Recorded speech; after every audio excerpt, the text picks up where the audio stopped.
그래도 여러분들은 공부를 열심히 해주셔야 합니다. 자, 여러분, 선생님이 자말을 참 많이 쓰죠. 그게 다 다시 시작하다는 뜻으로 자꾸 새로운 뜻과 또 열심히 열정을 리셋시키자는 뜻입니다. 여러분, 자자를 많이 써도 양해 바랍니다. 오늘은 분석 작업 2를 살펴보도록 하겠습니다. 분석 작업 2는 요성검사, 데이터표, 종합, 부분화, 시나리오 등이 많이 출제되고 있고요. 그 외에도 중복 내용 숨기기나 텍스트 나누기 한 두 가지 정도가 더 있죠. 그것은 좀 내용물도 쉽고요. 그래서 우리가 기출문제 풀이를 선생님이 새로 영상을 하나 찍어서 올릴 텐데 그때 포함되어 있을 때 설명하도록 하겠습니다. 자, 요성검사의 내용물에 대해서 문제를 한번 살펴보죠. 문제 보니까 F사에서 ICB 영역의 데이터 요성 검사를 이용하여 짝수이면서 10% 이상인 자료만을 입력되도록 제한 대상 정하시오 라고 하고 모드 함수를 이용하라고 했습니다. 지금 선생님은 여기 AND의 함수는 생략을 했는데 여러분들 만약에 시험 문제에서 짝수이면서 라고 이런 조건을 모두 만족해야 될 때 AND가 주어지지 않아도 AND 함수를 사용하셔야 합니다. 자, 그러면 요즘에 저희들 학원생들과 시험 치고 와서 문제를 공유해 보니까 단순한 함수만 나오는 게 아니라 이렇게 여러 가지 조건을 만족해야 되는 형태의 문제가 출제되고 있더라고요. 그 외에 요성검사 안에는 다양한 요성검사의 기능들이 있죠, 여러분. 데이터에 보시면 요성검사에 들어보면 데이터 요성검사에 오시면 제한 대상을 이렇게 많이 두고 정수의 값을 어디까지, 솔점 자리를 어디까지, 또 목록, 리스트를 만들어서 항목을 입력하는 거, 날짜를 또 어디에서 어디까지 제한을 두는 거, 역시 시간도 마찬가지. 또 텍스트의 길이도 제한을 할 수 있는 뭐 이메일의 주소 같은 경우 이런 길이의 문제들도 한두 번씩은 올라오지만 거의 1급 문제는 사용자 지정에 들어가서 함수를 사용하는 문제가 출제되고 있다고 보시면 되겠습니다. 그래서 선생님도 함수 문제를 만들어 놨습니다. 자, 그럼 시작 한번 해볼게요. 자, 요성 검사를 하기 전에는 반드시 주어진 영역을 드래그 하시고 요성 검사를 들어가야 됩니다. 요시면 저희들은 사용자 지정 함수 이용해서 함수의 내용을 선생님이 이렇게 만들어 놨는데요. 엔더 연산자를 먼저 썼습니다. 짝수이면서를 들어갔기 때문에 그래서 모드 함수는 주어졌죠. 모드 영역을 이렇게 다 잡고 들어가서 여기 셀의 범위는 영역을 다 잡는 게 아니라 F4 셀 하나 첫 번째 기준값 셀만 선택하시면 됩니다. 자, 짝수, 홀수이냐고 물어볼 때는 저희가 기본적으로 2의 값을 나눠야만 이 짝수, 홀수를 판별할 수 있죠.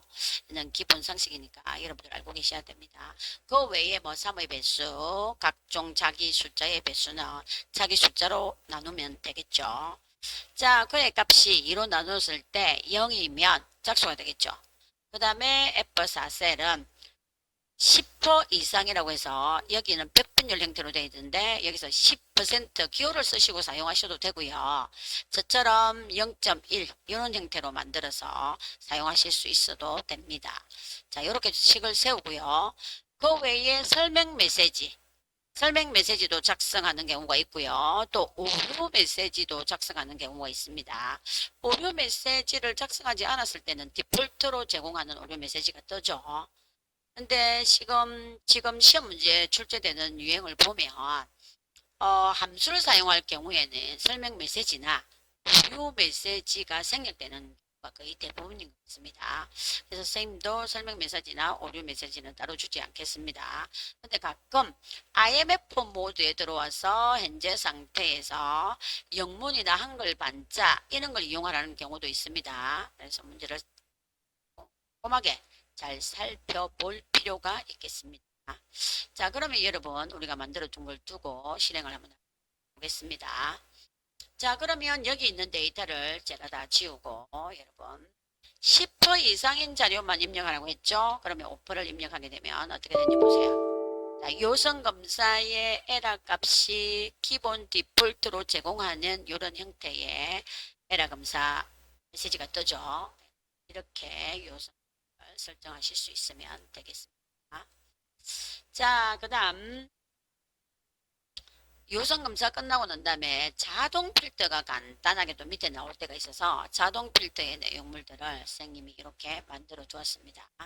자동 필터 영역은 보니까 이 분양 평수 E4에서부터 E12 영역의 값이 90 이상 100 이하인 자료만 추출하시오 라고 되어 있죠. 그러면 자동 필터 같은 경우에는 필터 목록 가시면 이렇게 필터가 뜨고요. 여기 필터 목록 안에 오셔서 숫자 필터로 들어오시면 되겠습니다. 그래서 50 이상 그거나 같음이죠.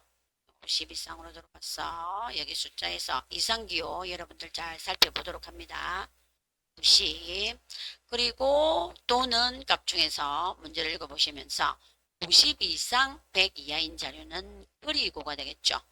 그래서 여기 기호에서도 여러분들 잘 살펴보시고 이하 기호 선택하시고 100 이하 하시고 확인하시며 자동 필터의 기능에 추출되어 있는 자료만 이렇게 화면에 나타나죠. 자, 그래서 자동 필터까지 훑어봤습니다. 자, 그럼 여러분 이제 데이터표 형태로 넘어가겠습니다. 데이터표 형태는 여러분 지금 기본적으로 제공되고 있는 데이터표 형태가 행의 값이 변동되거나 열의 값이 변동되는 데이터표를 완성하는 데와 옆에 보시면 이 문제는 지금 열만 변경된 데이터표 열만 변동 값도 종종 문제되고 있습니다. 이 데이터표에 대해서 자세히 보시고 지금 만들어 보는 데 유념해서 살펴보도록 하겠습니다. 자, 데이터표 기능의 문제를 한번 읽어보죠. 데이터표 기능을 이용하여 감가상각액을 계산하여 D3행에서부터 D6행의 영역을 참조하여 잔존가치와 수명연수의 변동에 따른 감가상각액의 변화 과정을 D10에 더 I15까지 계산하라고 하겠네요. 자, 여러분 그러면 구입 가격이나 잔존 가치, 수명 연수 같은 경우에는 보통 인수 숫자로 이루어져 있고요. 감가상각액 같은 경우에는 이렇게 함수로 이루어져 있습니다.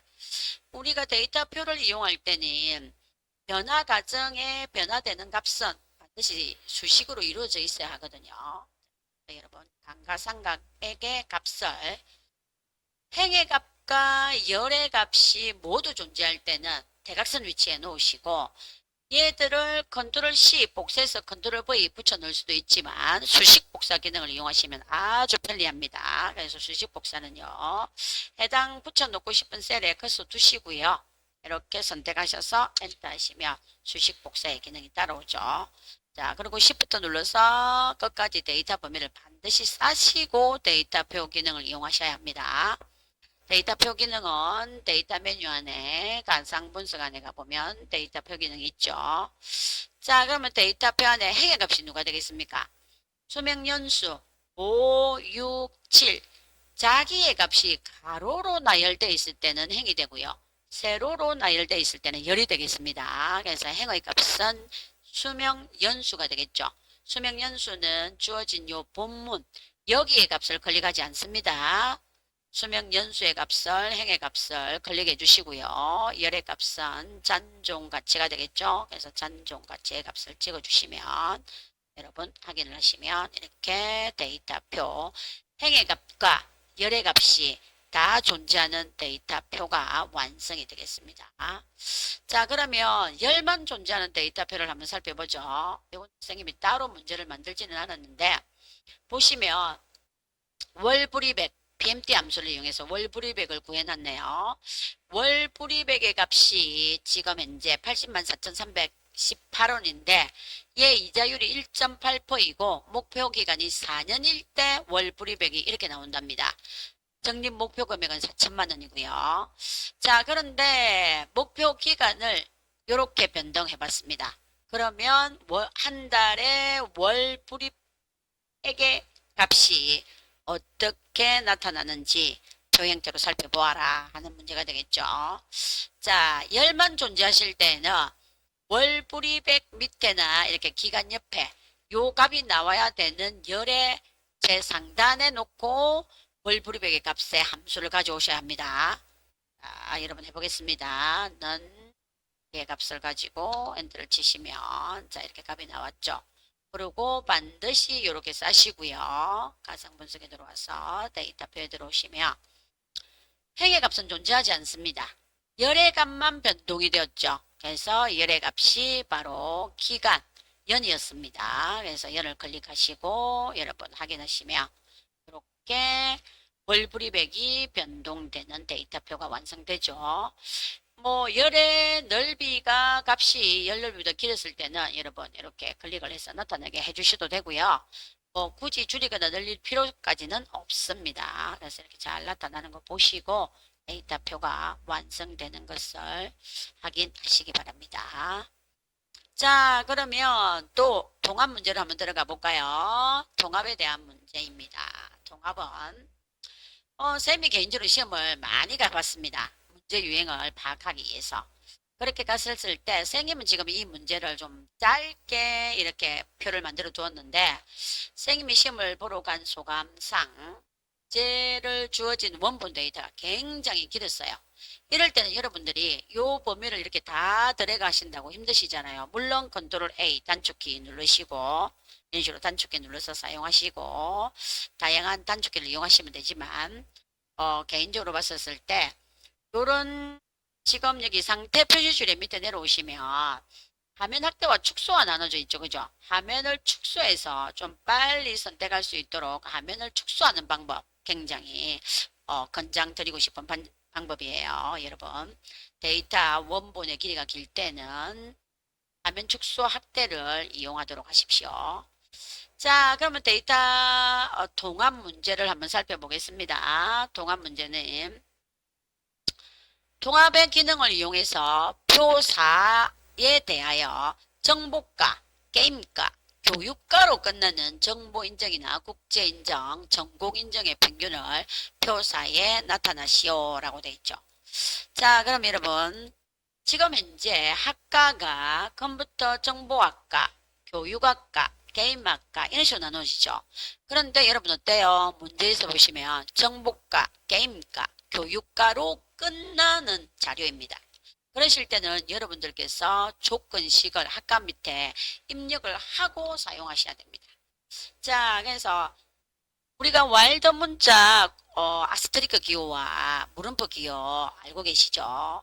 모르시면 다음에 또 기출문제 풀 때 한 번 더 올려두도록 할 겁니다. 그래서 와일드 문자를 먼저 쓰게 되면 앞에는 어떤 글자가 와도 상관이 없다.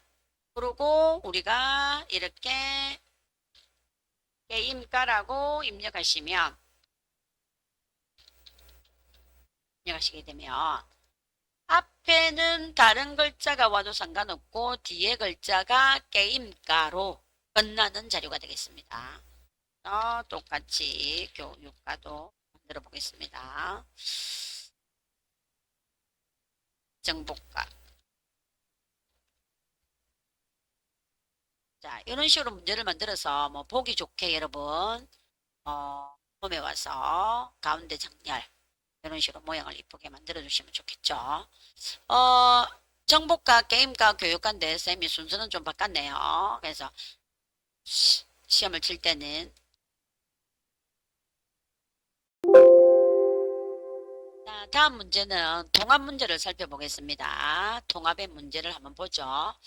통합은 데이터 자, 통합은 데이터 도구에서 통합 기능을 이용하여 표사에 대한 정보과, 게임과, 교육과로 끝나는 정보인정, 국제인정, 전공인정의 평균을 구해서 F5셀에서부터 여기까지 계산을 하시오라는 문제네요. 그죠?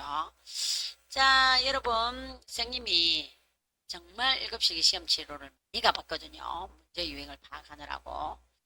근데 1급 정도면 선생님은 지금 이 예문들을 아주 짧게 조금만 내놨죠. 그런데 선생님이 시험 치료 가본 결과 굉장히 원본 데이터가 길었어요. 이럴 때는 어떻게 하시느냐 하면은 화면 이 상태 표시줄에 보시면 화면 확대 축소 기능을 이용해서 좀 축소를 시켜 놓고 한 번에 선택되기가 편리하게 요렇게 만들어 놓고 문제를 푸시는 게 시간을 절약할 수 있을 것 같아요. 자, 그래서 물론 단축키도 많이 사용하도록 하시고요. 이렇게 컨트롤 A 이런 식으로 사용하시면 좋죠. 여기 같은 경우는 표1이 연결이 되어 있지만 자기 자료 하나는 컨트롤 A 선택하셔서 단축키 이용해서 보도록 하겠습니다. 시험 시간은 저희들 45분 주니까 45분에 굉장히 많은 문제를 만들어야 하잖아요. 그죠?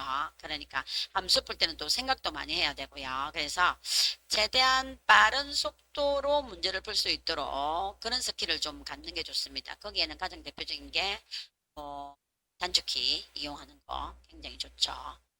자, 그러면 여러분 요렇게 정보과, 게임과, 교육과로 끝나는 조건이 제시되었을 때는 여러분들께서 여기에 조건을 입력하시고 사용하셔야 됩니다. 그래서 와일드 문자를 여기서 언급하게 되겠는데요. 정보과로 시작하는, 정보과로 끝나는, 정보과를 포함하는 이런 자료를 사용하실 때는 와일드 문자라는 게 존재하죠. 와일드 문자 곱하기 기호는 뭐를 나타내느냐면 모든 문자를 나타내는 뜻으로서 아스트리크라고 말하면서 곱하기 기호를 사용합니다. 그리고 와일드 문자에는 또 물음표가 하나 존재하죠. 요 물음표는 하나의 글자를 나타내는 와일드 문자가 되겠습니다. 그래서 여기에 정보가로 끝나는 자료이기 때문에 정보가가 여러 개 있어도 컴퓨터 정보가 그 다음에 뭐 또 정보가가 여기 같은 경우 선생님 자료가 너무 작게 나와 있네요. 그죠? 뭐 기술 정보가 이런 식으로 적혀 있다면 정보가는 다 통합해서 결과가 나온다는 뜻입니다. 자, 그럼 와일드 문자가 끝나는이니까 여러분 앞에 아스트리크 먼저 쓰시고요. 정보가 이렇게 입력해 주셔야 되겠죠. 선생님은 미리 셀을 가운데 정렬을 해놨는데요. 이왕이면 뭐 깔끔하게 가운데 정렬해서 쓰시면 더 보기가 좋겠습니다.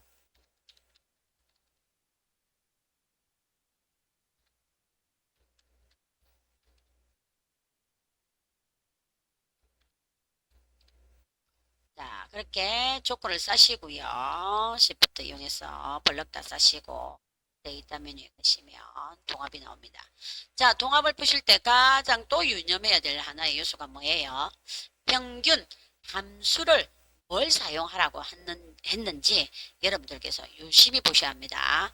합계냐, 평균이냐, 함수 선택하시는 거 유념해서 보시고요. 쌤 문제를 만들어 놓은 거는 평균이네요. 자, 평균 선택하시고요. 참조 영역. 자, 참조 영역을 또 참조하실 때 선생님이 이 문제를 좀 쉽게 만들었는데 학과로부터 정보인정이나 국제인정이나 전공인정의 평균을 구하라고 하였죠. 그러면 원본 데이터에 학과 필드 외에 다른 필드가 앞에 있다면 그 다른 필드는 선택하시면 절대 안 됩니다. 여기 문제에 제공해 준 필드로부터 범위를 지정하셔야 된다는 거 꼭 명심하셔야 됩니다. 자, 저희는 학과만 처음으로 시작하는 문제가 되어 있네요. 그래서 추가 한번 눌러주시고요. 두 번째 들어가셔가지고 또 추가 한번 눌러주시고 자, 마지막 영역까지도 반드시 추가 눌러 줄 있도록 하겠습니다. 그 다음에 사용할 레이블은 첫땡과 왼쪽면을 반드시 체크합니다. 왜냐하면 저희들은 요 주어진 통합해야 될 자료를 모두 선택하셨죠. 선택을 하시고 나면 학과 필드나 정보 인정, 이걸 레이블, 이름, 첫땡이나 연료를 그대로 사용하겠다는 뜻이기 때문에 반드시 체크해 주시고 통합을 할 수 있도록 하겠습니다. 자, 여러분 잘 나왔죠? 이런 식으로 통합을 만들어서 해볼 수 있도록 합니다. 자, 그러면 또 부분합을 활용해 보겠습니다. 자, 부분합은 선생님이 문제를 이렇게 만들어 놨네요. 부분합 기능을 이용하여 거래업체 명별, 거래 현황표에 거래업체 명별, 거래 금액의 평균을 계산한 후 할인액 실지급액의 재단값을 계산하시오. 라고 되어 있네요. 자, 그럼 여러분, 우리는 너무나 이제 잘 공부를 했 상태이기 때문에 부분합을 하기 전에 반드시 뭐부터 해야 된다는 거죠? 정렬을 해야겠죠. 자, 거래 업체 명별 오름을 해라, 내림을 해라. 문제에도 제시가 되어 있습니다. 선생님 문제를 뺐군요. 자, 데이터 메뉴에 가시면 정렬. 정렬의 메뉴를 거래 업체명. 정렬의 기준 순서도 거래업체 명별, 뭐 거래일자라든지 정렬 구성 요소가 두 가지 이상 추가돼서 나올 수도 있습니다. 정렬 기준을 추가하라면 역시 기준 추가하여 가지고 정렬에 제시되어 있는 문제에서 제시되어 있는 정렬을 하면 되겠죠.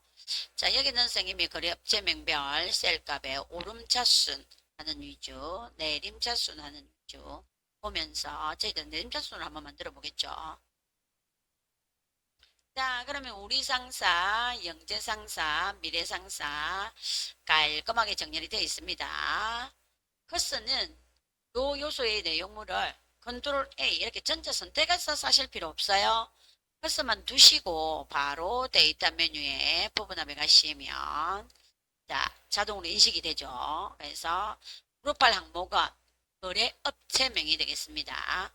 사용할 함수는 평균을 계산을 먼저 하겠습니다. 이 순서도 굉장히 중요합니다. 문제에 제시된 순서대로 하셔야 합니다. 자, 거래의 평균, 그 다음 항목이 바로 거래 금액이 되겠죠. 거래 금액이 되겠죠. 자, 여기에서는 특별하게 주어진 요소를 손댈 필요는 없고요. 그대로 확인하시면 자, 우리 상사별 내 금액의 평균이 잘 나왔습니다. 그 다음 두 번째, 할인액 실지급액의 최대값을 계산하시오죠. 그럼 같이 가겠습니다. 자, 부분합은 하나에 한 번씩만 함수가 사용된다는 거 여러분 잘 알고 계시죠? 자, 최대값으로 바꾸시고요.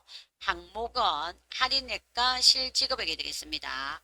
자, 그 다음에 여러분 필기시험에도 굉장히 많이 등장하고 있는 새로운 값으로 대치 요소 해제 부분 요거 해제하지 않으면 방금 우리가 만들어 놨던 우리 상사의 평균의 거래 금액은 사라집니다. 그래서 두 번째 하실 때는 반드시 새로운 값 대치 해제를 푸시고 부분합을 하셔야 합니다. 그렇게 하면 이렇게 부분합이 잘 되었죠. 자, 특별하게 부분합에 나와 있던 뭐 인수들, 뭐 소유점을 주어라, 뭐 사용자 형식, 그 다음에 뭐 목록들을 뭐 표현 형식을 이렇게 전체 또는 이런 식으로 표현해라. 이런 문제들은 성장되고 있지 않습니다. 기본적으로 이렇게 딱 만들어지는 룰만 출제되고 있으니까 이렇게 하시면 될 것 같아요. 가 여기에 나타나는 확장 단추라든지 이런 것들 제거할 필요도 없습니다. 여러분. 부분합은 이렇게 살펴보면 되겠습니다. 자, 다음으로 시나리오 관리자를 살펴볼게요. 시나리오 관리자의 문제는 보니까 월별 주문 내역서에서 B19세, 그러니까 여기 세율이 되겠죠. 세율의 값이 변동될 때 세금의 속에 1월, 그 다음에 세금의 속에 2월, 세금의 속에 3월의 내용이 결과가 변동되는 시나리오를 만드세요 라고 되어 있네요. 그죠? 자, 시나리오의 이름은 세율 증가로 세율을 증가시켰을 때에 변화되는 값이랑 세율이 인하되었을 때 적용되는 값이랑 이렇게 두 가지 형태를 만들라고 했군요. 자, 시나리오는 요약 보고서를 만들어서 시나리오 시트 뒤에 시험장에서는 여기 여러분 분석 작업 2가 되겠죠. 쌤은 여기 분석 작업에 관련된 시나리오를 시트를 다 만들어 놨으니까 여기가 저희는 선생님이 시나리오라고 했다. 여러분 참고하세요. 자, 그러면 이제 이름 정의를 하나하나 해봐야 되겠죠. B19셀은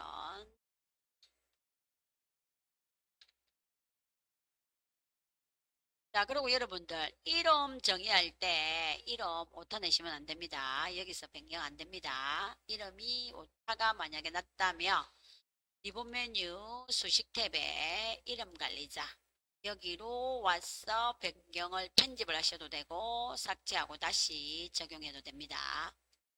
자, 그래서 이름 오타 안 내도록 합니다. 시간이 부족하니까요.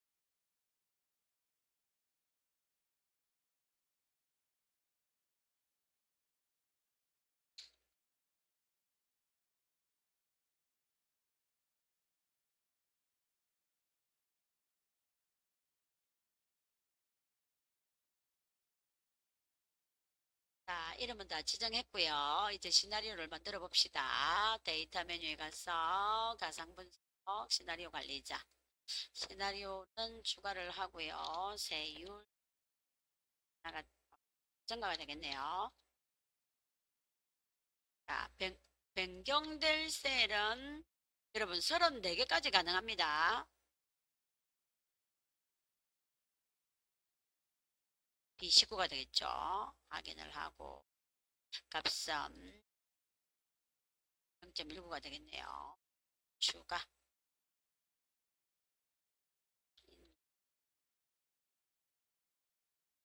자, 다음 변경될 셀은 자동으로 되어 있고요. 여기 10%가 되겠죠. 자, 이렇게 두 개를 만드는 형태가 시험에 나오고 있고요. 간단합니다. 그래서 두 개의 시나리오가 만들어진 게 보이죠?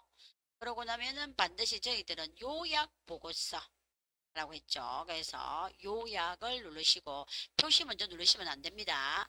자, 요약. 그러고 나면은 이 겔가셀이 원래는 이게 G7만 뜹니다. 제가 영상을 찍었다가 다시 찍는다고 저희가 해놓은 상태라서 지금 같이 뜬 거거든요. 그래서 G7이라고 기본적으로 뜨거든요. 그러면 여러분들 컨트롤 키 누르고 적용 겔가셀 여러 개 선택할 수 있습니다. 그래서 이렇게 선택해 주시면 되겠죠.